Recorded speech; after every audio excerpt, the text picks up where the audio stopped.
Jemi kthyer sërish së bashku në transmetimin tonë të drejt për drejt. Temat u tregova pak para se të ndaheshim që kanë të bëjnë pikërisht me mbledhjen që pati presidenti i Turqisë Recep Tayyip Erdogan me 6 ministrat e jashtëm të vendeve të Ballkanit Perëndimor dhe nga ana tjetër flasim edhe për bisedimet trepalçe që mbahen në Abu Dhabi të Emirateve të Bashkuara për çështjen e Ukrainës. Profesori i asociuar, eksperti i sigurisë zoti Xhavi Çala ka kënaqësinë më bashkohet tani drejt për së drejti. Profesor, mirëmbrëma, gjithmonë kënaqësi kur flasim së bashku. Mirëmbrëma, faleminderit. Fillimisht, do doja të ndalesha tek tema e parë që ka të bëjë me mbledhjen në Turqi nga ana e presidentit turk Recep Tayyip Erdogan për 6 ministrat e jashtëm të vendeve të Ballkanit Perëndimor. Çfarë do të thotë diçka e tillë, pavarësisht se në pamje të parë u duk që pjesëmarrja në bordin e Gazës, paqja në atë rajon ishte arsyeja kryesore sepse u bë mbledhja. Po më tej gjeostrategjikisht, çfarë po themi rëndësi e ka që presidenti i Turqisë mbledh kryediplomatët e 6 vendeve të Ballkanit Perëndimor? Në fakt është nisëm e Turqisë, sot ka qenë takimi i dytë, takimi i parë është bërë verën e kaluar. Kjo është një platformë paqes quhet edhe kjo. Është një platformë për vendet e Ballkanit Perëndimor, ku pjesëmarrëse janë Shqipëria, Kosova, Maqedonia Veriut, Bosnia dhe Serbia.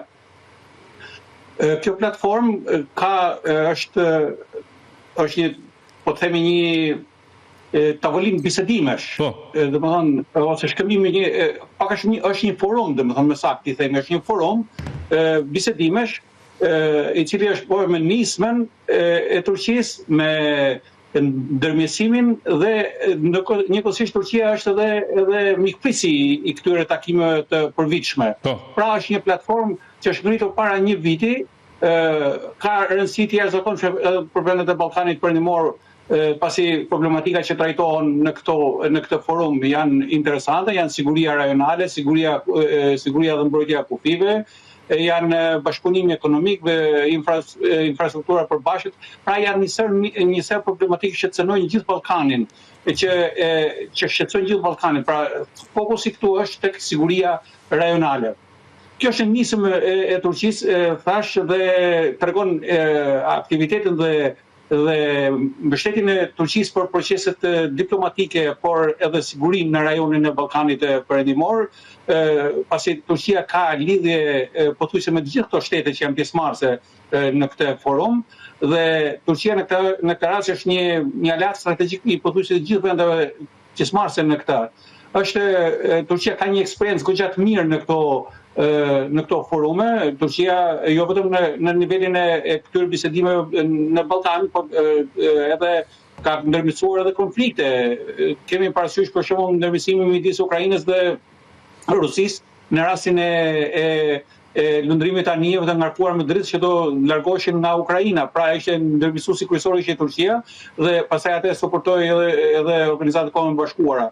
Nga ana tjetër Turqia takime të tilla për paqen ka ndërmjetësuar edhe vende edhe në Afrikë, edhe vende më larg, midis Somalisë dhe Somalilandit, dy shtete, një shtet i ndarë në dy pjesë, më saktë, sepse përveç Izraelit, Somalilandit nuk e ka njohur asnjë shtet tjetër. Pra kjo bën pjesë në interesimin dhe në pasqyrimin në prezantimin e Turqisë si një vend që ka interesa strategjike edhe në Ballkanin Perëndimor, por ka interesa për vazhdimin e proceseve të paqes kudo në botë. Pra, nëse do të marrim si pika për të trajtuar ato që janë diskutuar sot, edhe kanë dalë edhe një deklaratë ministrat e jashtëm, do të them që në këtë tavolinë përfaqësohen gjithë ministrat e jashtëm, gjithë shtetet në rang ministrit të jashtëm, përveç se Serbia, që u përfaqësua me një zëvendësministër të jashtëm. Ata duhet të dinë arsyet, sepse janë prezantuar në rang zëvendësministri. Gjithsesi, kjo nuk e uli vlerat këtij pjesëmarrjes së Beogradit zyrtar në Trieste. Po, nuk e uli vlerat këtij forumi. Ky forum merr një rëndësi të jashtëzakonshme, sidomos në zhvillimit më të fundit në fushën gjeopolitike dhe sigurisë, me tronditje të mëdha që po merr rendi botror, dihet se Ballkani ka patur problematika të mëdha dhe jo më kot është shujtur dikur edhe fuqi baroti. Kështu që ndërkohë që bota po kthehet në fuqi baroti, Ballkani duhet të mbahet pak nën kontroll dhe për këtë po ndërmjetësojnë edhe aktorë të tjerë, domethënë përveç Turqia përveç mbështetjen e këtij forumi nuk kërkon të eklipsoj aktorë tjerë apo të frenoj pjesëmarrjen e vendeve të Ballkanit në nisma të tjera të udhëhequra nga Bashkimi Evropian. Pra, kjo nismë është e Turqisë e llogarisë si komplementare, si mbështetëse e nismave të tjera, pra nuk është se do të rivalizojë fuqi tjera në Ballkanin Perëndimor. Profesor, ka pasur marrëdhënie shumë të afërta dikur midis presidentit të Turqisë Recep Tayyip Erdogan dhe kryeministrit të Shqipërisë Edi Rama. Janë zbehur së fundmi, e vëreni edhe ju diçka të tillë, nëse po, cila mendoni se mund të jetë arsyeja? Unë nuk mendoj se ka zbehem, Turqia është zbehem të shpërfaqjes të paktën të asaj shpërfaqjes që bëhej më parë. Aktivitetet e angazhimi i Shqipërisë në gjithë këto forume ka një dinamikë shumë të madhe dhe unë nuk mendoj që ka një zbehje me Turqinë. Nuk mendoj se ka, edhe nuk ka arsye që të ketë, domethënë. Turqia ka qenë një mbështetëse e fuqishme e Shqipërisë, gjithashtu është një mbështetëse e fuqishme e Kosovës.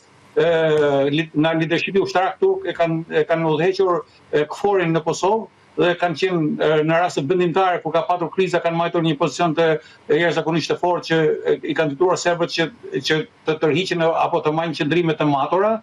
Pra, në raport me shqiptarët, si me Shqipërinë ashtu me Kosovën, Turqia nuk ka qedim dhe në asnjë rrethana nuk ka patur, domethënë. E qartë. Do të dalim pak edhe tek bisedimet trepalçe tashmë që po bëhen për Ukrainën në Emiratet e Bashkuara Arabe, teksa së fundmi presidenti Volodymyr Zelensky ka patur pikpyetjet e tij në lidhje me gjithë çfarë ndodhi në Davos, duke thënë se reagimi për Groenlandën, çështja e tarifave ka larguar pak edhe vëmendjen e Evropës nga lufta në Ukrainë dhe ajo se çfarë po ndodh në vijën e frontit. Donbasi mbetet ende problemi midis të dyja palëve, sepse presidenti Zelensky thotë ne nuk e lëshojmë, nga ana tjetër Ukraina ka marrë një pjesë të madhe të këtij rajoni dhe thotë që ne nuk tërhiqemi nga territori që kemi pushtuar sigurisht që nga 24 shkurti i vitit 2022. Teksa në më pak se 4-5 javë lufta hyn në vitin e 5 të saj. Çfarë pritet nga këto bisedime në Emiratet e Bashkuara Arabe, zotë Shala?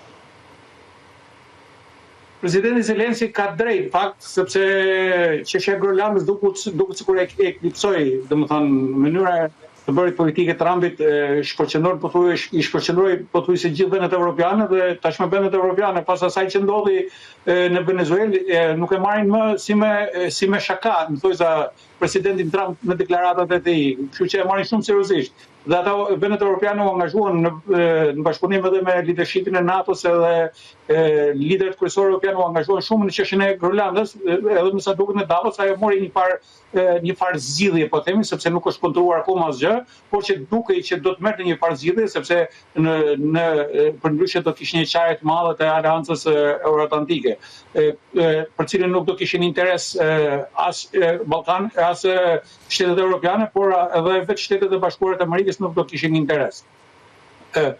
Por sa i përket takimit të sotëm, është një takim rrufe, në fakt është në siljen e të kucurit të presidentit Trump që pa marruar një aktivitet, pa uftohur klima apo informacioni në një farë mënyre për një aktivitet, më njëherë shpërthen në një drejtim tjetër dhe në kohën që ai ishte në Davos, ekipi negociator amerikan vajti në takim me presidentin Putin. Dhe kjo ata vajtën pas një takimi të shkurtër që mbajti presidenti Zelensky me presidentin Trump në Davos dhe ku presidenti Trump deklaroi që pothuajse janë zgjidhur të gjitha përjashto problemit të territorit, domethënë. Dhe nga aty vajti ekipi në Moskë dhe nga Moska pastaj një takim katërorësh ekipi vajti në Abu Dhabi. Ky është takimi i parë i këtij formati, i format 3, ku palët takohen ballë për ballë. Pra, kjo rëndësia evidente, rëndësia veçantë e këtij takimi, pavarësisht se çdo prodhoi, është që për herë të parë 3 delegacione, pra një delegacion ndërmjetësues, që është delegacioni amerikan, dhe 2 delegacionet e vendeve në konflikt. Pra, ndodhi edhe në fillim të luftës në Ankara, kur Sergej Lavrov shkoi nga Rusia në Turqi, zotë Ishala? Nga fillimi i luftës ka rrjedhur shumë ujë, jo e trajtuar, lufta po hyn në vitin e 4. U kapa te kjo që thatë hera e parë, thash ka ndodhur edhe një tjetër, po sidoqoftë ka ndryshuar, pa është kontekst tjetër nga atëherë, po. Me këtë format mendoj që është hera e parë, sepse në atë kohë nuk ka qenë një ndërmjetësim i tillë amerikan në takimin e, pra kanë qenë delegacione ballë për ballë, po nuk ka qenë takimi i Istanbulit, më tha më menon edhe që përmendet edhe ju. Ky ka një rëndësi, do të shohim se çfarë do prodhoi ky takim, po më sa duket tema kryesore përsëri këtu ngelet tema e Donbasit. Rusia ngulkam që ta marrë pjesën që nuk e ka pushtuar për 4 vite, ngulkam që ta marrë në tavolinë, ta marrë si dhuratë në tavolinë pa lëshuar asgjë, pa dhënë asgjë. Ndërkohë që Ukraina ka bërë shumë lëshime, domethënë nën presionin amerikan, por edhe me ndërmjetësimin edhe vendeve të leadershipit evropian ka bërë shumë lëshime në mënyrë që sa më shumë të jepet mundësia për një plan paqe të dakordsuar perëndimor. Në herën e fundit në studion tuaj ne kemi diskutuar planin e paqes të dakordsuar perëndimor për Ukrainën. Më po ta shoh është pala tjetër që e pranon apo se pranon, dhe Rusia ngulkam dhe quhen që është një premtim që është dhënë nga presidenti Trump në takimin e Alaskës, domethënë këtë punën e Donbasit. Gjithsesi do duket takimet janë në nivel generalesh, janë në nivel ushtarak, pra takimi nga rusët kryesohet nga shefi GRU-s i zbulimit ushtarak, ndërsa nga ukrainësit nga sekretari i përgjithshëm i Këshillit të Sigurisë dhe Mbrojtjes, ish ministri Umerov, ish ministri i mbrojtjes Umerov, pra takimet janë në nivelin lartë dhe janë në format tillë, dhe delegacioni amerikan është në nivelin lartë, pra është Witkoff, është Kushner, pra besoj se takimi do të jetë 2 ditor. Besoj se sot edhe nesër ishte besa pash, po. Po, do vazhdoj edhe nesër, besoj se do prodhoj diçka, domethënë. Puna këtu është që të gjejmë një kompromis, po Putini pak shpresa kam që Putini mund të ndaloj luftën në këto momente, kur ai e shef që është momenti që ai ta bëj të vujë sa më shumë popullin e Ukrainës në këtë dimër, pra duke goditur infrastrukturën kritike, duke goditur infrastrukturën energjetike, atë për ngrohje e tjerë, pra synimi ai do të zvarrisi bisedime sikur bjerë dakord fund të zvarrisi bisedime vetëm që ta bëj të vujë sa më shumë popullin e Ukrainës dhe popullin e kryeqytetit për atë mbështetje që i kanë dhënë Kievit. E qartë. Ndërkohë, në këto pamje që jemi duke ndjekur në mes të ekranit bashkë me teleshikuesit zoti Shala, janë pamjet sapo kanë dalë nga mediat ndërkombëtare të bisedimeve që janë zhvilluar pra pikërisht në Emiratet e Bashkuara Arabe. I komentojmë për pak çaste së bashku. Ky është formati që është zgjedhur me përfaqësuesit e Ukrainës, me përfaqësuesit e Rusisë dhe nga ana tjetër edhe me përfaqësuesin e Shteteve të Bashkuara të Amerikës, Steve Witkoff, për këtë luftë dhe për këtë proces, i cili duket se është një proces pra tejet i rëndësishëm për të dhënë fund asaj që ka nisur që më 24 shkurt të vitit 2022. Nga këto pamje që kanë dalë, se sigurisht duhet të ketë zgjatur diçka më tepër, por çfarë kemi mundësi të kuptojmë zoti Shala? Pra duket në një farë mënyrë nga pamjet e mëparshme një bisedim relativisht i qetë, pra nga ajo që mund të lexojmë dhe mund të kuptojmë, apo sidoqoftë përballë një konflikti kaq të madh, përballë një Putini që nuk lëshon dhe nga ana tjetër një Ukrainë që reziston çdo lloj format i bërjes së tryezave, nuk do të ndryshojë gjë nga produkti përfundimtar. Aty duket qartë një qemik polici, kryeministri i vendit i Emiratëve, ai që bën edhe në këtë rast jo ndërmjetësuesin, po është Nikoqiri i këtij takimi, po përpiqet që të lehtësojë këto bisedime, përveç Shtetet e Bashkuara të Amerikës që ka delegacionin e tij të plot. Normalisht ai mbas edhe nuk delegacioni është tresh, pastaj ai bën atë mikpritjen dhe më pas diskutimi vazhdon, diskutimi vazhdon me styr, pastaj palët do vazhdojnë, kanë vazhduar bisedime. Normalisht ky takim duket aq relaksues, besoj se do jetë takimi i parë, domethënë takimi i mikpritjes së delegacioneve. Pastaj ata delegacionet ku ulen, nuk ulen në bisedime të tilla diplomatike edhe kaq të rëndësishme, nuk ulen në kultuçe, po ulen në tavolina pune. Pastaj ky është formati pak a shumë. Kështu që ai shfaqje ka qenë një takim i mikpritjes. I mirëseardhjes, siç quhet zakonisht. I mirëseardhjes, tamam. E kuptova. Po ndërkohë sa po profesor.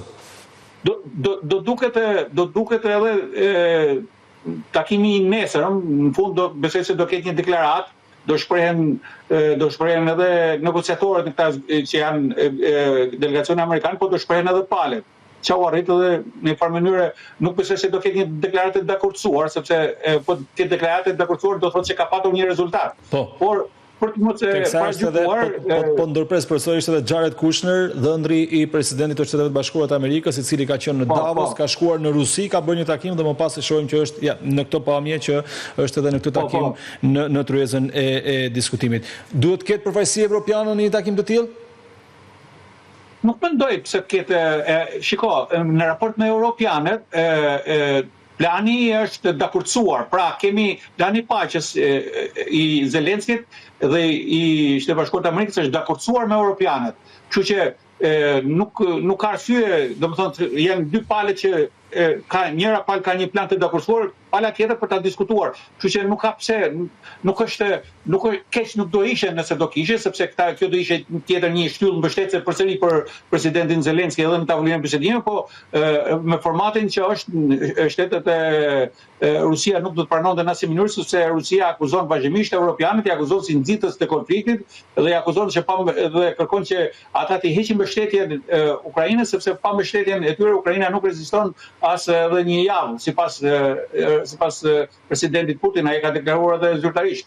Por e rëndësishme është që presidenti Zelenski është dakordsuar me delegacionin amerikan dhe me leadershipin evropian. Pra kemi parasysh ato takimet që janë marrë në Shtetet Bashkuara të Amerikës, takimin e Francës e tjerë.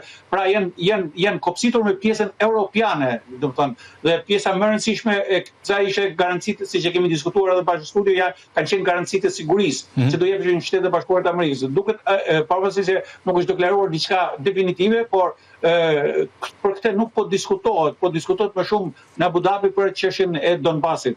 Pra, ky pika që do ngelet aty do të shohim se zakonisht marrëveshje kur bën do të shohim të dy palët. Por rusët, ne kemi diskutuar edhe herë tjetër, rusët kanë një stil negocimi që kanë kërkesa maksimale dhe nuk heqin dorë, domethënë, është ai stili Gromikian i bisedimeve diplomatike që ata këmbgulin në ata variantin e tyre, këmbgulin edhe kur kanë drejtë edhe kur s'kan drejtë, domethënë.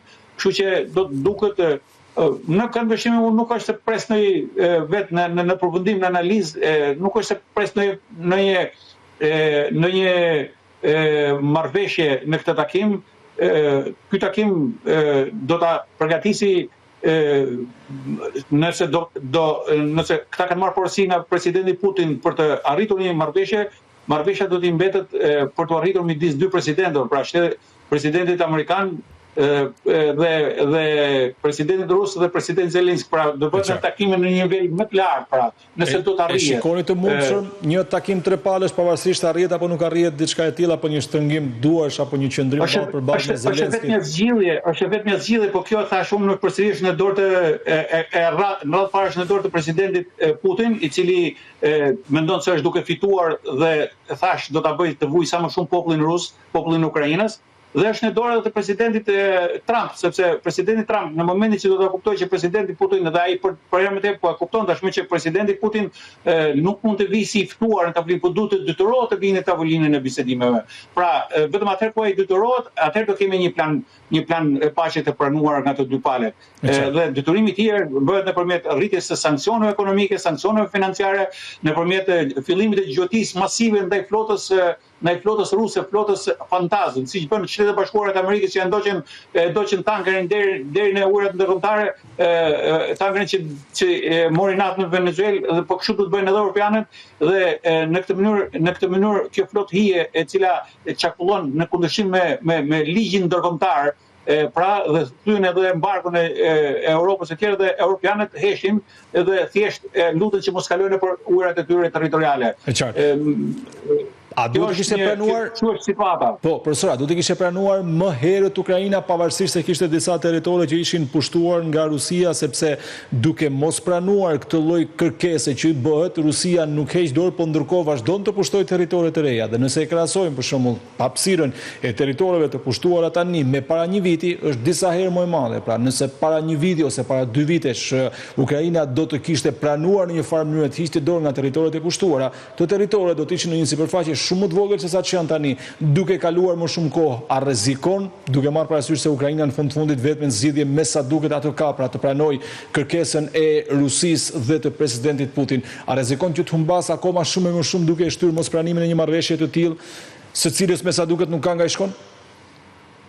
Unë mendoj që Ukraina ka bërë shumë lëshime dhe nuk du të lëshoja më tepër në këtë fushë. Pra, duhet të lëshojë Rusia në këtë rast.